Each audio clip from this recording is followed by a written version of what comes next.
Olá, muito boa noite. Bem-vindo ao Plantão da Saúde Coronavírus desta quarta-feira. Hoje vamos falar ao vivo por Skype com o médico José Carlos Souto, que é presidente da Associação Brasileira Low Carb. Ele vai falar sobre as diferenças entre os estudos clínicos que norteiam a medicina. Boa noite. E na bancada do Plantão da Saúde recebemos o médico Jorge Paes, que é infectologista do Grupo São Cristóvão de Saúde e mestre em doenças infecciosas e parasitárias pela USP. Nosso tema é a evolução da doença no Brasil. E ainda nesta edição, no dia que o comércio de rua é reaberto em São Paulo, Estado registra novo recorde de mortes. Diante de prejuízo, a associação, que representa bares e restaurantes, lamenta a exclusão da primeira fase do Plano São Paulo de retomada da economia. E também, depois de passar por bloqueio severo, Nova Zelândia comemora vitória contra a Covid-19. Tudo isso e muito mais logo depois de um rápido intervalo. Até já.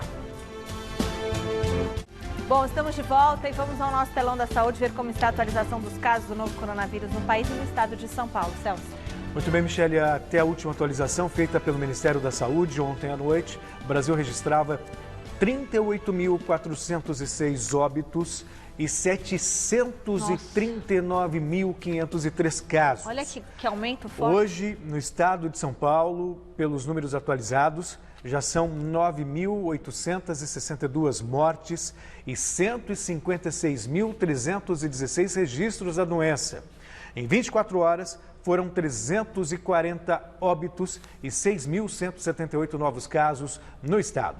Com isso, São Paulo bateu novamente recorde de número de mortes, na verdade, pelo segundo dia consecutivo. E como acabamos de ver no nosso telão, o estado de São Paulo bateu esse novo recorde que o Celso falou, no número de mortes em 24 horas, desde o início da pandemia. Os números coincidem com o primeiro dia de reabertura do comércio de rua. O governador João Dória anunciou hoje a quarentena no estado pela quinta vez. O decreto que iria até o dia 15 foi estendido para o dia 28 de junho. Quarentena com negócios abertos. Bom, também hoje o governador mudou o status da flexibilização da Grande São Paulo e do interior. Enquanto o litoral e o entorno da capital avançam, as regiões de Ribeirão Preto, Barretos e Presidente Prudente passaram para a zona mais restrita. O repórter Marcelo Bassérgio tem mais detalhes.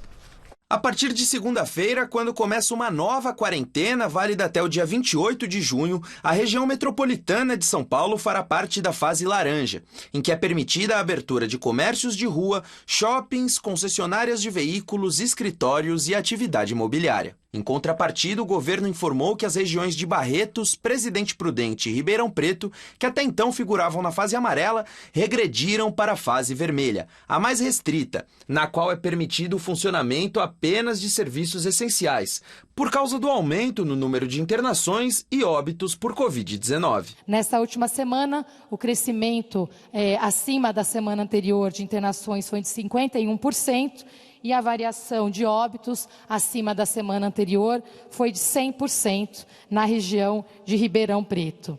Na região de Presidente Prudente, a variação de internações foi de 60% e a de óbitos foi de 50% a mais com relação à semana anterior.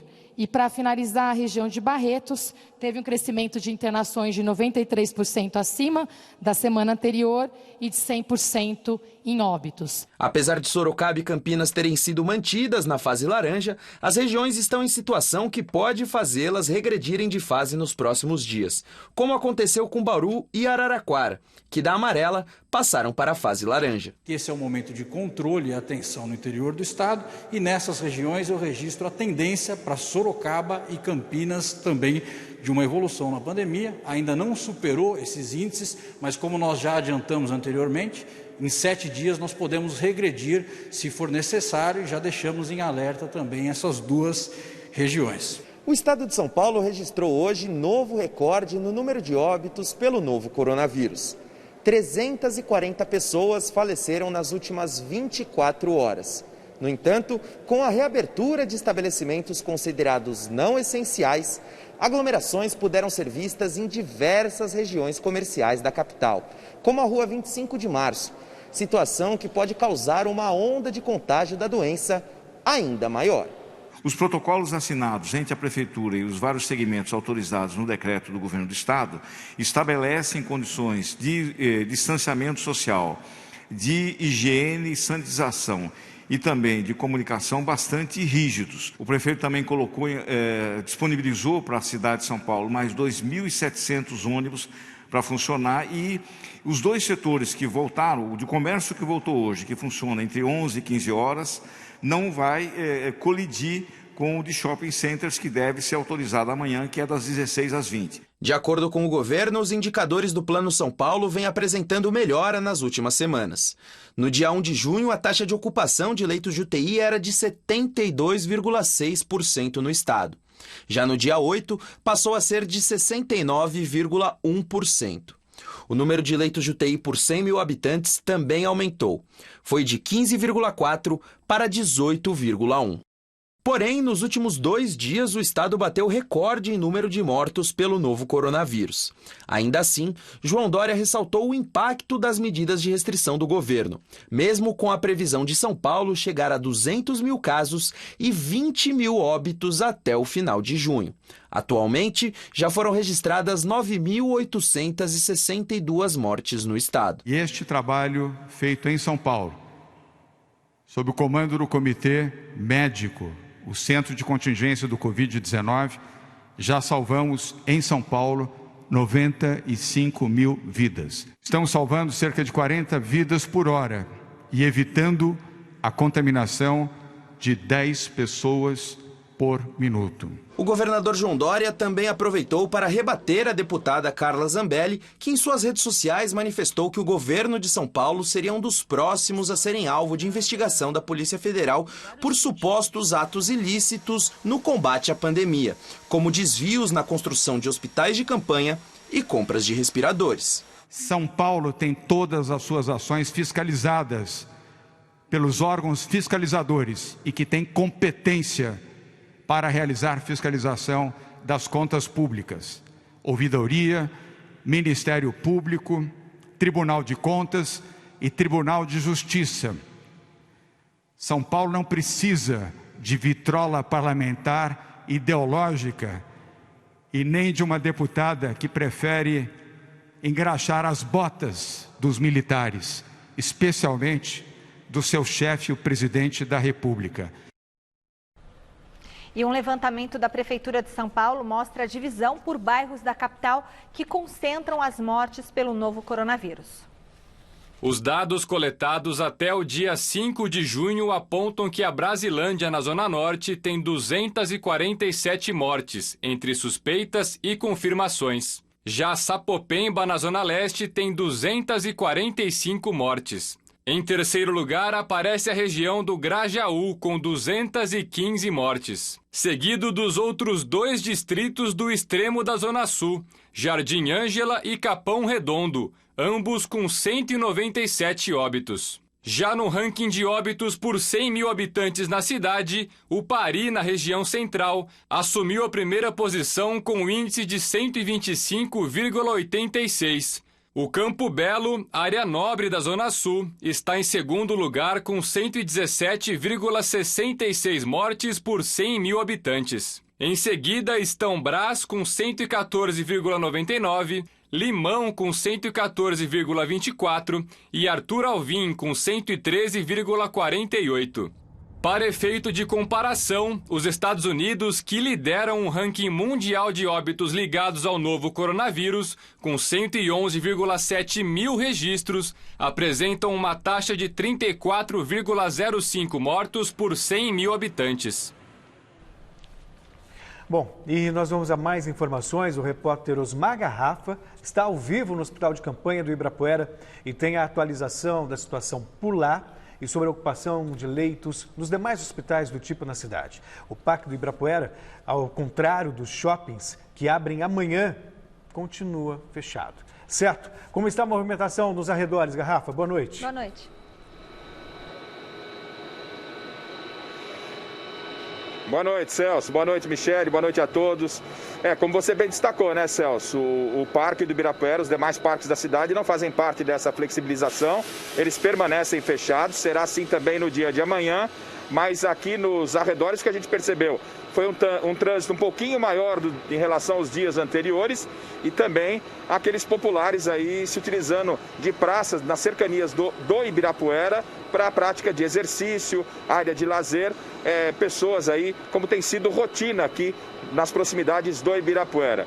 Mas não nenhum tipo de grande aglomeração não, até porque hoje ainda é dia útil, né? Então, mas tivemos sim populares por aqui no entorno do Ibirapuera, onde abriga aqui o hospital de campanha. Campanha com 268 leitos, o hospital do Ibirapuera. Neste momento são 179 pacientes internados, ou seja, se nós tivermos baixa no Anhembi, no Pacaembu, com ocupação abaixo dos 50%, aqui no Ibirapuera e no Heliópolis eles continuam com ocupação superior a 50%, né? Ibirapuera, eu repito, 268, o número de leitos, 179 internados, num total de 3 óbitos. O Heliópolis, que é um hospital de alta complexidade também, recebe pacientes com casos graves, não só média e baixa. Ele tem 200 leitos, são 124 deles ocupados, mais de 50%. Desses 124, 20 estão em UTI. E uma notícia ruim, de acordo com a última atualização, 5 novos óbitos. O Heliópolis passa a ter agora, então, 16 óbitos no total. No Anhembi, baixa e média complexidade, 1.800 leitos, ocupados 332 pacientes. Na ala de enfermaria são 319. Na área de estabilização semi-UTI são 13 pacientes. Transferências com casos agravados são 10. Altas, boas notícias, foram 59 e nenhum óbito no hospital do Anhembi. No Pacaembu, na zona oeste da cidade de São Paulo, 200 leitos ocupados, menos de 50% dos leitos, 81 leitos. Em enfermaria são 79 pacientes. Na ala de estabilização, a semi-UTIs, apenas 2. Transferências com casos agravados hoje foram 5. Altas de boas notícias foram 12 e nenhum óbito no hospital de campanha do Pacaembu, Celso e Michele. Obrigada, Rafa. Questionado sobre o aumento do número de mortes no Brasil por uma ex-apoiadora na porta do Palácio da Alvorada, o presidente Jair Bolsonaro demonstrou irritação. Vamos ao vivo falar com a repórter Sabrina Pires, que tem mais detalhes. Sabrina, boa noite. Qual foi a resposta do presidente? Michele, Celso, boa noite. Olha, a resposta foi: cobre do seu governador, sai daqui.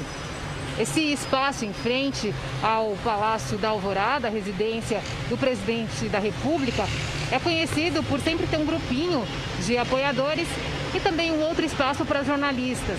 Na saída, normalmente, para o mim, está sendo uma honra. Conversa ou com jornalistas e também com os apoiadores. Os jornalistas ali já quase nem ficam repórteres, ficam mais cinegrafistas, os microfones e um repórter de alguma emissora, justamente porque o presidente tem destratado repórteres e incomodados, muitos resolveram não mais fazer essa cobertura e aí fica apenas um, que mostra que o presidente tem uma certa dificuldade de ser questionado mais veementemente.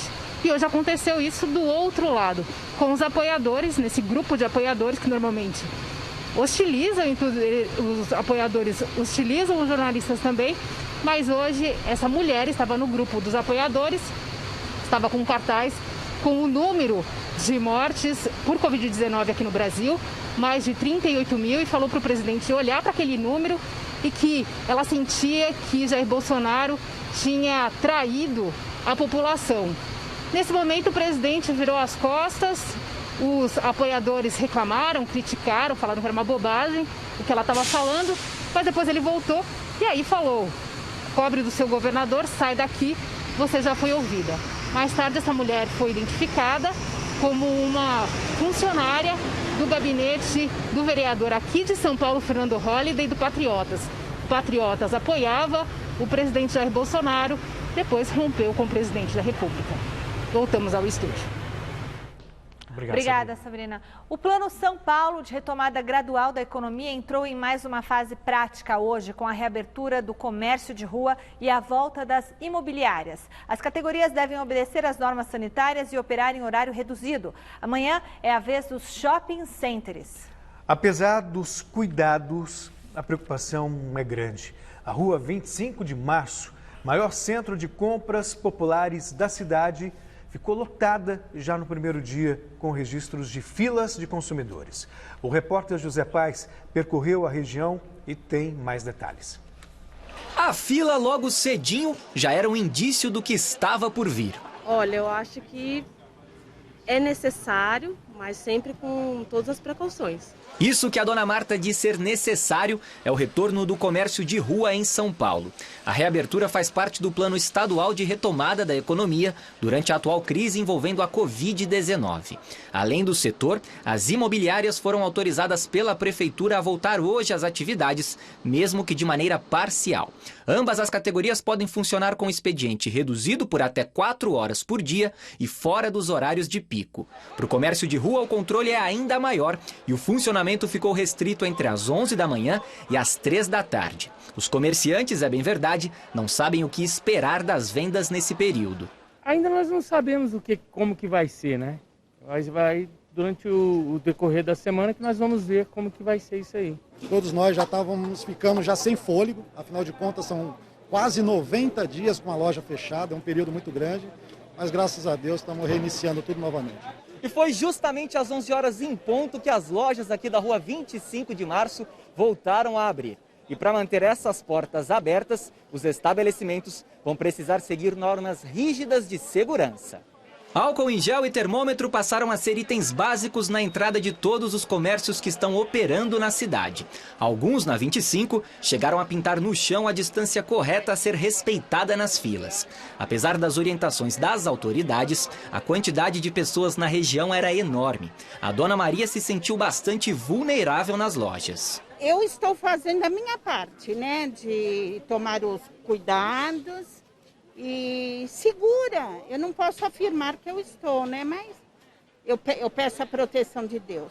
Os shoppings também foram liberados a retomar os trabalhos, mas só voltam a funcionar amanhã.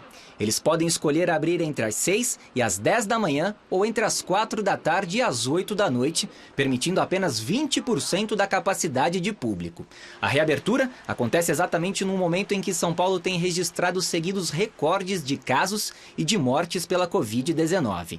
Apesar da preocupação com o momento, quem depende do comércio popular para sobreviver não vê outra saída. É preciso, né? Porque as pessoas precisam sustentar a família, precisam se alimentar, né? Sem trabalhar, não tem renda. É preciso trabalhar.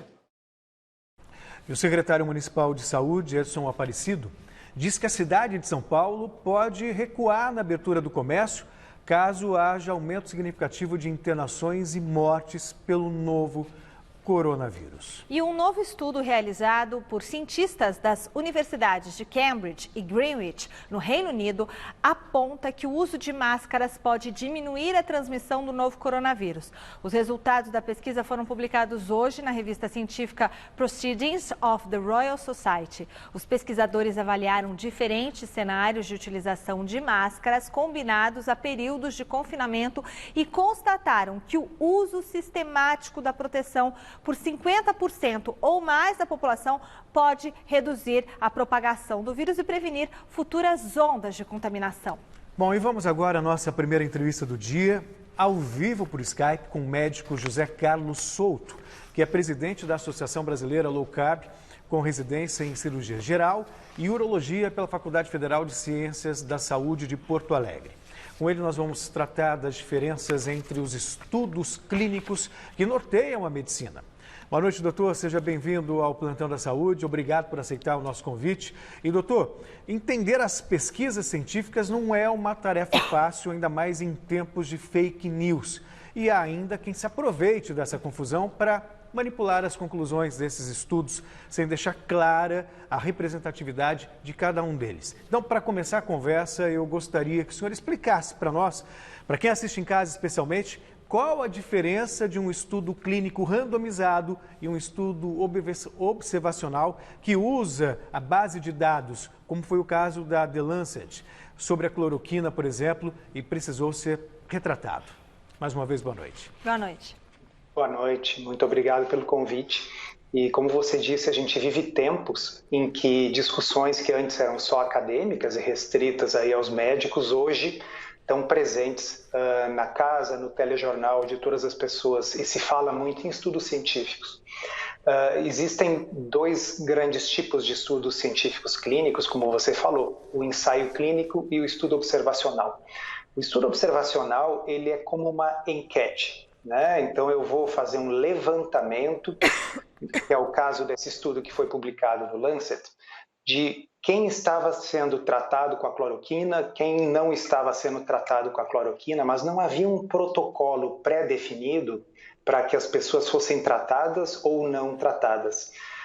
Qual é o problema desse tipo de estudo? Esse tipo de estudo tem aquilo que a gente chama um viés, fatores de confusão, variáveis de confusão. Vamos imaginar que nós estivéssemos comparando pessoas que tomam remédio para o coração com pessoas que não tomam remédio para o coração. E você chegasse à conclusão que aquelas que tomam remédio para o coração morrem mais. Você não poderia concluir que é o remédio para o coração que está matando mais as pessoas. Naturalmente, quem toma remédio para o coração tem problemas no coração e, portanto, tem uma chance maior de morrer, não por causa do remédio. Mas esse é o tipo de problema que estudos observacionais causam. Tá? O que é um ensaio clínico randomizado? Ele é um experimento científico. Então, uma universidade, por exemplo, resolve estudar uma medicação e, para isso, ela vai pegar um número pré-determinado de pacientes, 300 pessoas, por exemplo, e vai sortear, randomizar, significa sortear. 150 para um grupo, 150 para outro. Um grupo vai receber o remédio, outro grupo vai receber o placebo, uma pílula sem nada. E nem quem está tomando e nem quem está administrando sabe qual é qual, para que a pessoa não possa ter influência, tá certo? E aí depois a gente avalia o resultado. Este tipo de estudo, estudo randomizado, é o único tipo que pode inferir causa e efeito, que pode realmente dizer que algo funciona ou não funciona. No caso do estudo do Lancet, foi pior ainda, porque não apenas ele era um estudo observacional que não se presta a dizer se algo funciona ou não, ele apenas pode levantar hipóteses, mas ali há uma forte suspeita de que tenha havido fraude, né? Então, foi uma base de dados que foi levantada por uma empresa privada, que depois se descobriu que é uma empresa bem pequena, que existe há pouco tempo, que não teria estrutura, não tem número de funcionários, tinha 6 funcionários, para conseguir levantar dados de cento e tantos hospitais em dezenas de países. Era uma coisa provavelmente impossível, então está se suspeitando ainda por cima de fraude, né? Doutor, são muitos estudos acontecendo, tem as revistas científicas que são as renomadas, né? Mas essa pressa em serem publicados esses estudos e essa retratação, o que isso pode causar de confusão, tanto no meio médico quanto para o público? Eu acho que você tem toda a razão. A pressa, ela definitivamente no mundo da ciência é inimiga da perfeição. Normalmente o processo é que você faz um estudo, esse estudo vai ser avaliado pelos pares, pelos pesquisadores de outras instituições, que vão repassar com calma para ver se aquele estudo está correto, se tem falhas. Provavelmente no processo normal, alguém que revisou questionaria qual foi a origem daqueles dados, talvez isso pudesse ter sido visto. Muito embora, em princípio, não seja obrigação da revista médica, no caso do Lancet, saber se os dados originais são oriundos de fraude ou não. Eles nem têm como saber isso. Mas, com certeza, a pressa foi uma das coisas que contribuiu para isso. Mas eu gostaria de dizer também que estudos observacionais como esse do Lancet, mesmo em tempos normais, sem pressa, eles não deveriam pautar condutas, né? Então, a questão de não usar a cloroquina não é porque o estudo observacional do Lancet disse que os pacientes com cloroquina morriam mais, porque ele é um estudo, como eu expliquei, ruim para determinar isso. A questão é, nós não deveríamos usar porque nós não temos nenhuma evidência para usar, né? Nunca houve. O ônus da prova de sugerir que algo funciona está sobre quem postula que aquilo funciona e não sobre o resto da comunidade científica provar que algo não funciona.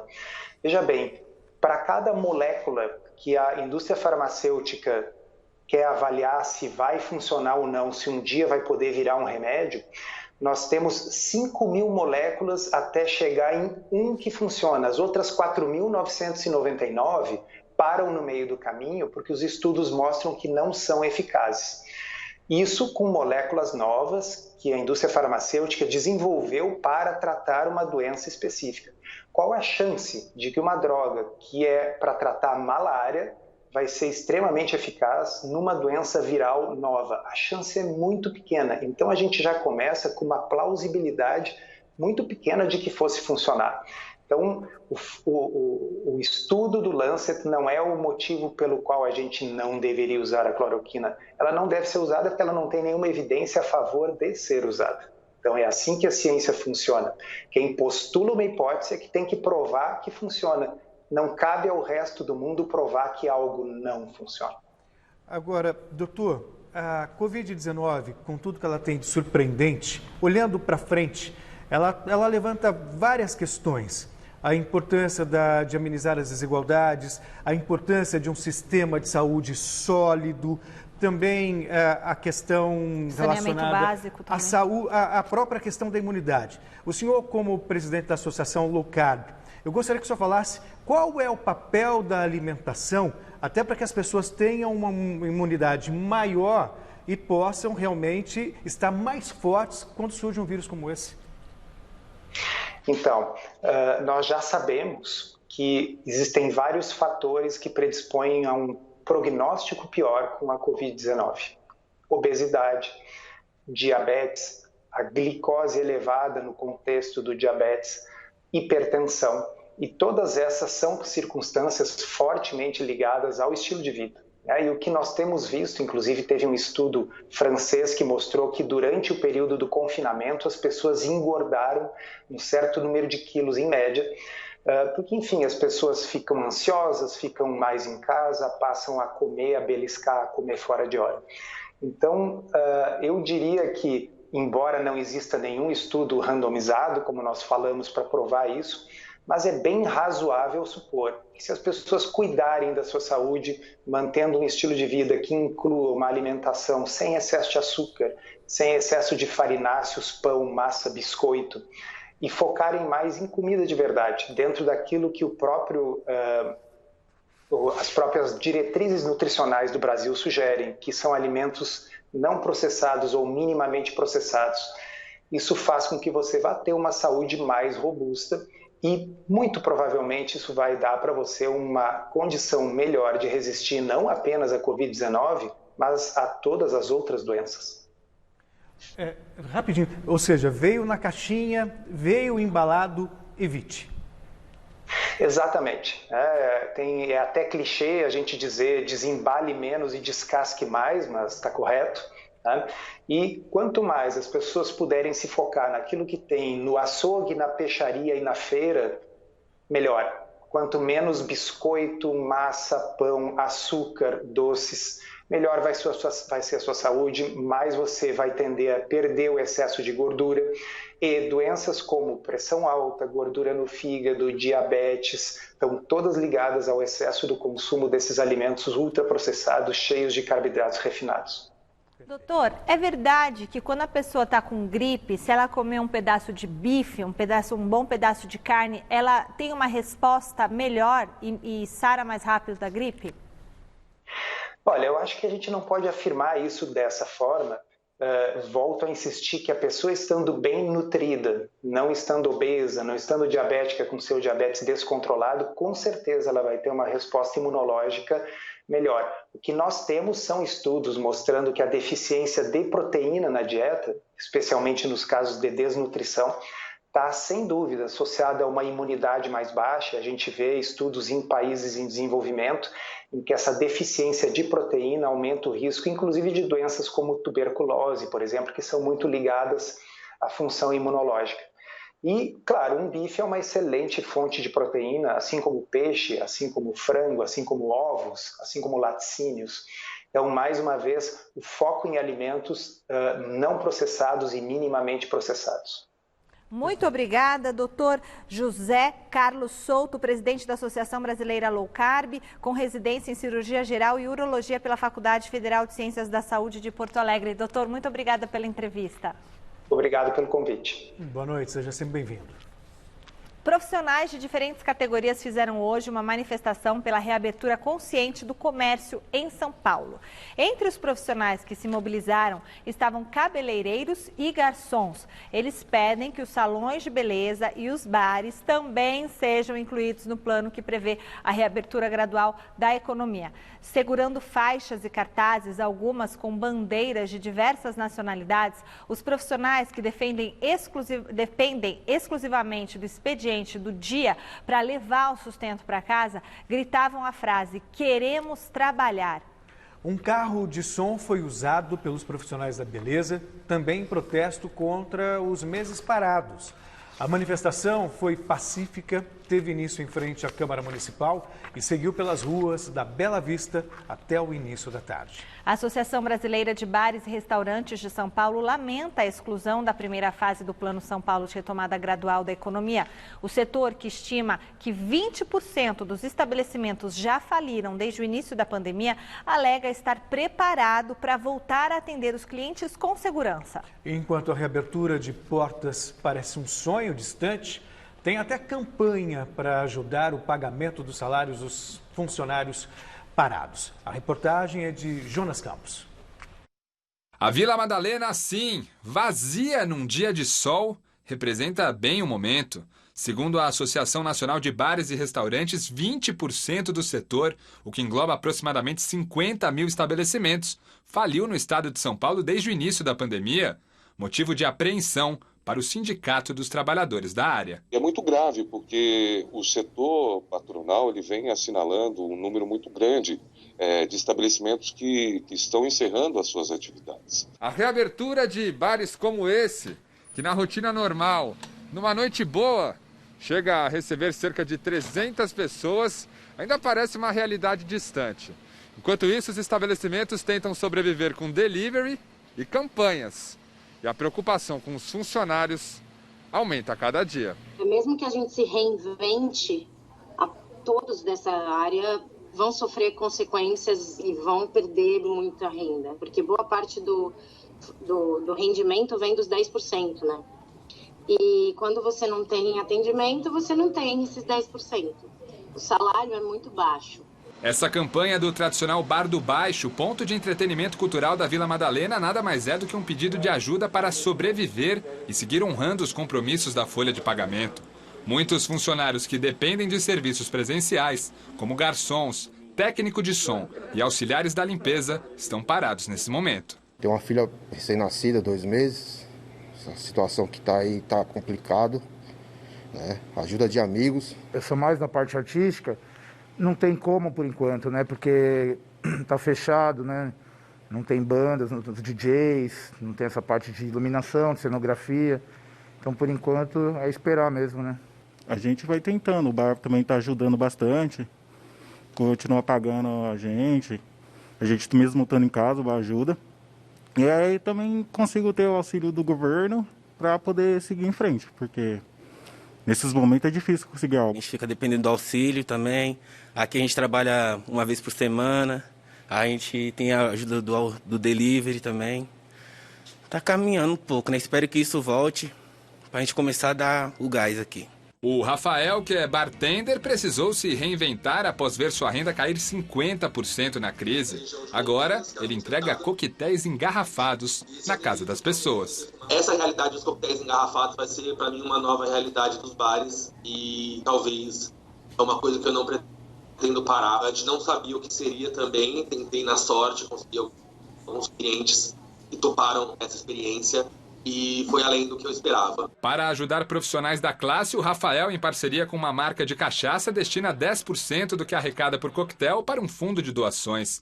O Distância Aproxima visa atender, com o valor de salário mínimo convertido em cestas básicas, produto de higiene e medicamentos, profissionais de bares, restaurantes e hotéis que estão em situação de vulnerabilidade.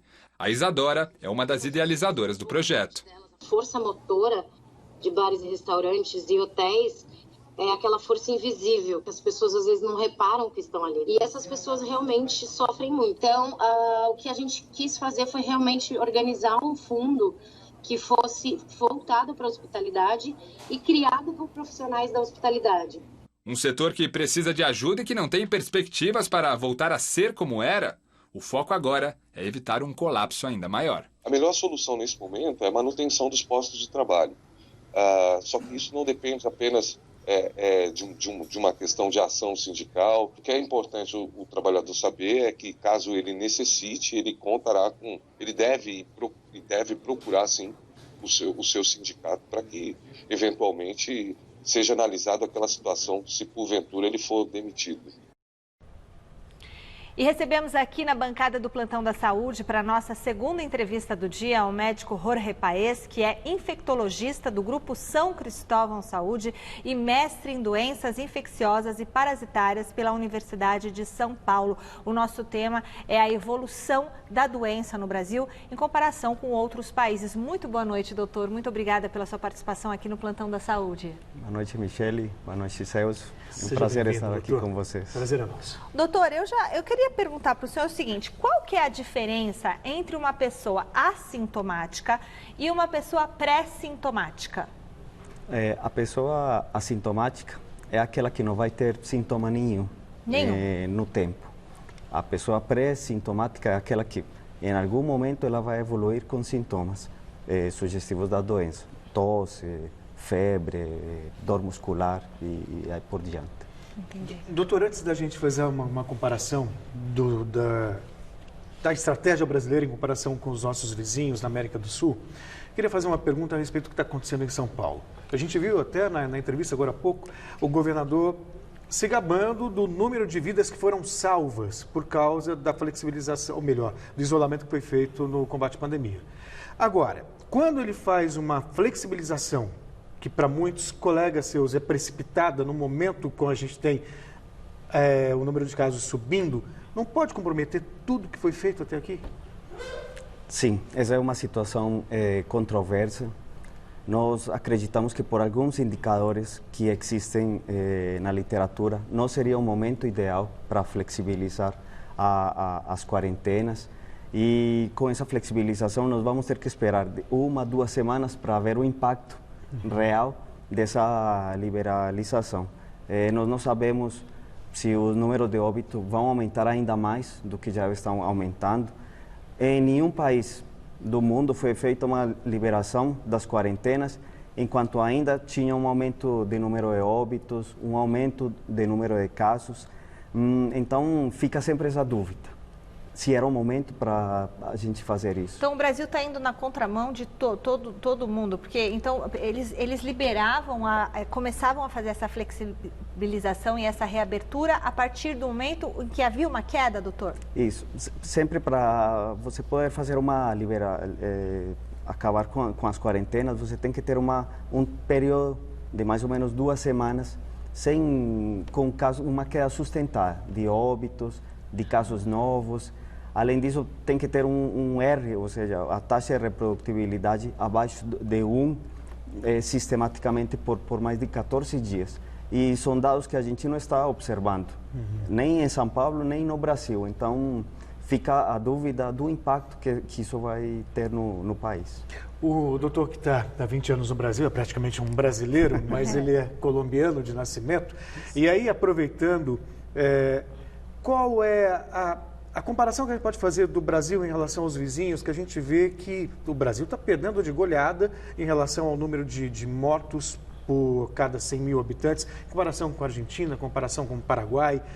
O que você tem a falar a respeito das estratégias adotadas pelo Brasil e pelos vizinhos? Bom, primeiro, acho que naqueles países tipo Argentina, Colômbia, Chile, sempre teve umas políticas públicas do governo muito importantes para o controle da pandemia. No Brasil, existem algumas dúvidas em relação ao que o governo federal fala e o governo estadual fala em alguns estados. Isso tem trazido algumas discrepâncias em relação às condutas que nós temos tomado. A diferença, por exemplo, da Argentina, que tem um número muito baixo de casos, um número muito baixo de óbitos, mas a presidência lá do país sempre comprometida com todas as políticas do Ministério da Saúde. Vocês sabem bem, não? Nós já trocamos duas vezes de ministro. Agora temos um ministro que não é da área da saúde, então complica um pouco a nossa situação. E falando, né, em liderança, eu vou aproveitar o gancho até para a gente falar do avesso, né, a boa parte do mundo. A Nova Zelândia, na Oceania, declarou esta semana a vitória contra um novo coronavírus. Após 7 semanas de isolamento severo, o país do sul do Pacífico, com cerca de 5 milhões de habitantes, é um dos primeiros do mundo a comemorar a notícia. O pequeno país da Oceania estancou a crise com 1.504 casos confirmados e apenas 22 mortes. E agora começa a voltar à vida quase normal, diante da pandemia. O deslocamento da população é livre, sem restrição para aglomerações e nada de máscaras. A geografia isolada ajudou, mas segundo especialistas, não explica totalmente o sucesso na erradicação da doença. A vantagem da ilha seria perdida caso o governo não tivesse agido rápido para barrar estrangeiros. E a primeira-ministra da Nova Zelândia, Jacinda Ardern, tem sido elogiada por sua liderança durante a pandemia. O primeiro caso registrado no país foi em 28 de fevereiro, de um paciente que voltou do Irã. E a primeira morte aconteceu em 29 de março. A essa altura, o país já estava em lockdown. A população precisou seguir normas rígidas de isolamento, com escolas e comércios não essenciais fechados e aglomerações proibidas. Em 31 de março, o Ministério da Saúde neozelandês publicou os modelos matemáticos que previam um cenário catastrófico. Foi quando o governo anunciou em investimentos de saúde pública, com ênfase no rastreamento de contatos numa verdadeira caça aos doentes, que sequer precisavam sair de suas casas para receber atendimento. Outro fator determinante foi a testagem em massa. A Nova Zelândia é um dos países com maior número de testes per capita, com mais de 59 mil por milhão de habitantes. Para cada diagnóstico positivo, foram realizados 200 testes. Para se ter uma ideia do avanço, até os estádios de rugby, esporte popular dos neozelandeses, foram autorizados a receber torcedores para acompanhar os campeonatos. Pois é, olha que beleza, né? Uma boa notícia, pelo menos na Nova Zelândia. Mas tem 5 milhões de pessoas, né, doutora? É um pouco menor, né? Mas teve uma gestão da pandemia excelente. Doutor? Testes, isolamento rigoroso, controle de fronteiras e uma política totalmente alinhada, não? No combate à pandemia. Acho que isso fez toda a diferença. E falando em população, Paraguai e Rio de Janeiro têm praticamente a mesma população. A cada paraguaio morto, morrem 418 no Rio. Então isso mostra a diferença. Mas a população também não ajuda. A população aqui do Brasil não está ajudando. E aí que eu entro, que eu faço a pergunta. Na verdade, nós não perdemos a oportunidade de ter feito o lockdown severo? Exatamente, um isolamento mais rigoroso. E com isolamento mais rigoroso, talvez a gente não estaria saindo disso agora. Com certeza, nós poderíamos ter feito muito melhor. Nós já tínhamos o exemplo da China, da Europa, dos Estados Unidos. Nós começamos muito bem, só que essas quarentenas tão prolongadas, elas cansam as pessoas. Muito, né? Então, as pessoas não querem ficar mais em casa. Existe uma falta de sensação que já o pior passou e talvez a gente nem chegou no pior. Ninguém sabe a história do pico. O pico em abril, o pico em maio, junho, agora em junho, e ninguém sabe quando é o pico, quando na verdade nós temos uma linha de tendência progressiva, porque a gente nunca teve uma quarentena nem rigorosa, nem muito flexibilizada. A gente sempre ficou em torno de 50%, e isso leva a que todo dia nós temos casos que não para de aumentar isso. Ô, doutor, então essa reabertura gradual da economia, o senhor acha que mesmo as pessoas usando máscara, isso vai acabar impactando no número de mortes daqui 14 dias ou daqui uma semana? Ainda mais com as imagens nós vimos a 25 de março, né? Olha, se nós acreditamos nos indicadores que nós temos, de óbito, de número de casos novos e alguns outros, com certeza nós temos que esperar que os casos aumentem, que a situação ela piore, porque não é só usar máscara. Vocês veem nas imagens filas e filas de pessoas, todas juntas. E a gente sempre fala que aglomerações nós temos que evitar. Ônibus cheio. Então, tudo isso vai facilitar, com certeza, a transmissão. Isso que o coronavírus queria, né? Até se a gente está falando em novo normal, se isso é um novo normal, a única diferença são as máscaras, porque as aglomerações estão aí e as pessoas estão se enfileirando em busca de produtos e comércio. Ou seja, essa postura não passa para a população a ideia de que o pior já passou? Com certeza, existe uma falsa segurança de que já podemos sair de casa, já podemos começar a abrir nossos comércios, a viver a vida normal. Você já tem festa nos prédios, os vizinhos já vivem a vida normal, mas nós estamos ainda numa situação que nós, que trabalhamos em unidades de cuidado intensivo, em hospitais com pacientes infectados, nós vemos que a coisa é muito grave. Ou seja, ainda não estamos nesse momento de falar que já estamos melhorando e que já pode acabar o isolamento, que temos que flexibilizar isso. Aliás, doutor Jorge, o senhor é infectologista do Grupo São Cristóvão. Eu queria perguntar como que está sendo o seu trabalho na linha de frente e como que está a situação do Grupo São Cristóvão Saúde. Bom, nós lá no Hospital São Cristóvão temos feito um grande trabalho, um trabalho intenso, diretoria, com todas as equipes multidisciplinares, para proporcionar o melhor atendimento aos nossos pacientes. Nossas UTIs ainda não estão cheias, ainda temos muito espaço nas UTIs para cuidar dos nossos clientes. Que bom, doutor. Que bom. Agora a gente vai para o nosso giro de notícias, daqui a pouquinho a gente volta a conversar com o doutor. Vamos falar sobre o impacto do novo coronavírus no mundo do esporte.